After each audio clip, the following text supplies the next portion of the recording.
m'appelle Charles-André Bost, je suis directeur de recherche au CNRS. Je dirige l'équipe prédateurs marins au CEBC. Et mes recherches portent sur l'écologie alimentaire des oiseaux plongeurs, particulièrement dans les terres australes et antarctiques françaises, et leur utilisation comme bioindicateur sur l'impact de la variabilité du climat.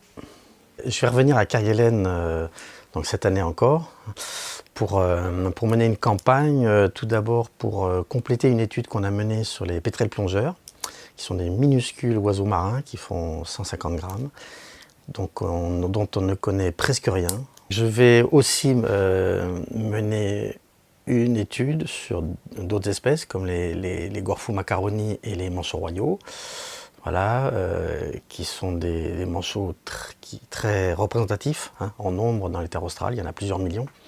Donc l'idée est d'étudier leur répartition en mer, comment ces animaux utilisent les masses d'eau pour pouvoir se nourrir à partir de Kerguelen.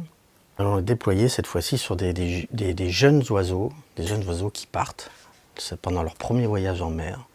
C'est l'aventure, ils ne sont jamais encore partis en mer, ils vont partir sans leurs parents et ils vont devoir se débrouiller. Voilà. Et on connaît encore très peu de choses sur les mystères de leur vie en mer pendant cette première année. Où est-ce qu'ils vont?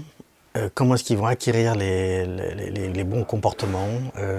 Combien vont survivre pendant les premières semaines, les premiers mois qui sont absolument décisifs, on le sait. Ils doivent se débrouiller tout seuls dans des eaux qui sont à 4 degrés, chercher des poissons à des profondeurs pour les manchots royaux de plus de 70 mètres. Tout ça, c'est absolument des contraintes énormes. Et enfin, il y a un troisième volet important donc, de l'étude que je mène à Crozet depuis plus de 25 ans maintenant.